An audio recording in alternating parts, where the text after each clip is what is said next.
Series में जो सबसे पहला फॉर्मूला आता है वो होता है सम का। देखिए सम क्या कहता है, ये जो n है ना, ये इस n के इक्वल होगा, मतलब जो n की वैल्यू ये होगी वही ये होगी और वो यही होगी, ये तीनों n जो है इक्वल रहने वाले हैं। अब देखिए इसका जो यूज़ होगा वो किस लिए होगा, मतलब मान लीजिए आपको कोई भी बोल सकता है कि 13th टर्म तक के सम निकालो या 15 तक के सम निकालो या 5th टर्म या 7th टर्म तक के सम निकालो। तो उसका मतलब होता क्या है, देखिए मान लीजिए कोई एपी है, आपको ये दे दी एपी 1, 6, 11, 16, 21। तो देखिए इसमें जो कॉमन डिफरेंस, अभी आप ये छोड़ दीजिए, ये सब कुछ छोड़ दीजिए। तो अब आपको बोल दिया कि मतलब 5 टर्म के जो है सम निकालो। देखिए ये 5 है, 1, 2, 3, 4, 5। आपको बोल दिया find the sum of 15th term. ठीक, अब आपको क्या करना है, इन सबको प्लस करना है। ये प्लस किया आपने तो आपका है 55। ठीक, और यही सम, यही इतना बड़ा जो चीज़ है हम एक छोटे से क्वेश्चन के थ्रू बहुत ही छोटे से लेवल पे कर सकते हैं। इसलिए ये सारी झंझट को हटाने के लिए, देखिए ये तो आपको अभी आसान लग रहा होगा। मान लीजिए अगर यहाँ 5th टर्म की जगह 19th टर्म बोलता तब आप क्या करते, 53 टर्म बोलता तब आप क्या करते। तो इस चीज़ से हटने के लिए हमने क्या किया है, एक फॉर्मूला बनाया जिसको हम क्या बोलते हैं, एन टर्म सम का फॉर्मूला एपी के लिए। तो सम का फॉर्मूला क्या बोलता है, n/2 2a + n-1d। इससे पहले वाला लेक्चर में मैं बता चुका हूँ डी क्या है, ए क्या है, एन क्या है, तो इसमें उन चीज़ों को डिस्कस नहीं करूँगा। तो इस पे देखिए दो फॉर्मूले बनते हैं, या तो आपके पास ए एंड डी हो तो आप इसका यूज़ कर सकते हैं, या तो आपके पास फर्स्ट टर्म और लास्ट टर्म हो तो आप इसका भी यूज़ कर सकते हैं।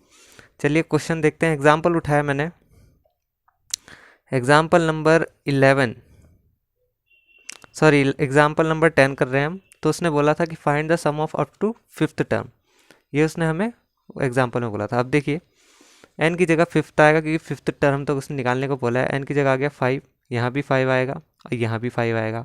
ए क्या होता है आपका फर्स्ट टर्म, जो कि उसने आपको गिवन दिया है, देखिए ए 1 है।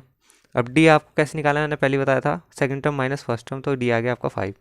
इन सब की वैल्यू अगर रख दी तो इसको आप जब सॉल्व करेंगे तो आपके 55 के इक्वल आएगा। देख लीजिए यहाँ से 2 से मल्टीप्लाई हुआ, ये हो गया 1, 5 - 4 कितना हो गया 4, 4 5 जो 20, ये 2 यहाँ आ गया, 20 यहाँ आ गया। अब जब इनको ऐड करेंगे तो होगा 22, 22 को मैं बाहर ले आया, ये 11 से कट जाएगा, ये 2 1 1 जा 2, 2 1 जा 2 और ये 5 से इंटू 55। तो इतने बड़े प्रोसेस से बचने के लिए एक फॉर्मूला निकाला गया जिसको हम बोलते हैं सम ऑफ एन टर्म। ठीक है, आपको चाहे तो 5th नहीं तो 9 बोल सकता है, तो एस की जगह आपका क्या आएगा 9 आ जाएगा। 5th की जगह 17 बोल सकता है, एस की जगह 15 आ जाएगा। तो इस तरीके से आपको इनको हैंडल करना है। अब बात करते हैं जीपी की। जीपी का भी कुछ ऐसी ही है, बस जीपी में क्या है कि दो फॉर्मूले हैं। आपको कोई भी देखिए जीपी इस टाइप की होती है, आपको इससे पहले मैंने बताया था। The sum up to n terms of the GP first term a is common ratio. Common ratio कैसे निकालते हैं इससे पहले मैं आपको बता चुका हूँ, और ए का भी मैं आपको बता चुका हूँ। अब इसमें दो फॉर्मूले दिए गए हैं जीपी के लिए। पहला कह रहा है कि अगर r इक्वल्स टू 1 नहीं है तो ये वाला फॉर्मूला लगेगा सम के लिए, और अगर r इक्वल्स टू 1 है तो ये वाला सम लगेगा जीपी के लिए। तो देखिए r क्या होता है कॉमन रेशियो, कैसे निकालते हैं इससे पहले वाले लेक्चर में बता चुका हूँ। अब मैंने एग्जाम्पल ले लिया है जीपी का, ये वाला एग्जाम्पल नंबर 12। तो देखिए इसने आपको ए गिवन दिया था, आर भी गिवन दिया था। अब आर 1/2 है which is not equals to 1, तो आपको ये वाला फॉर्मूला लगेगा। पर इससे पहले उसने कुछ और भी पूछा है। वो क्या कहता है, right the first 5 terms in the progression, मतलब जो पहले के 5 टर्म है वो कौन कौन से हैं। तो देखिए इससे पहले मैं आपको बता चुका हूँ कैसे निकालते हैं। ए आर n-1 फॉर्मूला होता है ये वाला। अगर आप इस पे 1 रख दे तो 1 के लिए, जो 1 के लिए फॉर्मूला आ जाता है कि 1 की वैल्यू क्या है, 2 के लिए रख देंगे, 3 के लिए रख देंगे, 4 के लिए रख देंगे, तो उन सब की वैल्यू आप इस तरीके से निकाल सकते हैं। देखिए ए आर n-1, ये 0 हो गया, ए आर की पावर 0, जिसकी पावर 0 होती है हम उसे बोलते हैं 1। तो यहाँ बच गया 1 मल्टीप्लाई होगा ए से, तो ए बचेगा और ए की वैल्यू दे चुका है। वही r-2 ए आर की वैल्यू दे चुका है, पुट करते जाना है, -1 करते जाना है, A3 A4 A R cube. इस तरीके से आपके जो फर्स्ट 5 टर्म है वो आ जाएंगे 4 2 1 1/2 1/4।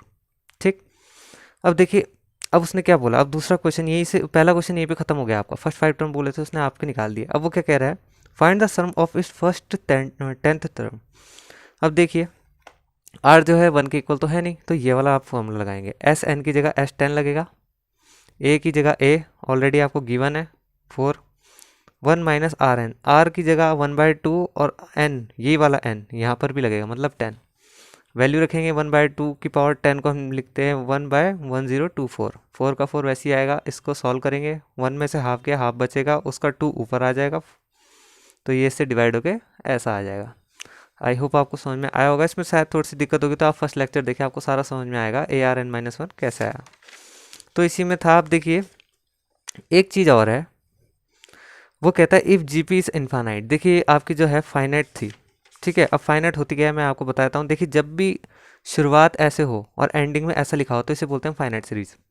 लेकिन अगर एंडिंग उसकी डॉट डॉट डॉट पे छोड़ दी जाए तो उसे हम बोलते हैं इनफाइनाइट सीरीज। तो अगर फाइनाइट सीरीज है तो पहले वाले ही फॉर्मूला लगने वाले हैं, यही दो, इन दोनों में से एक।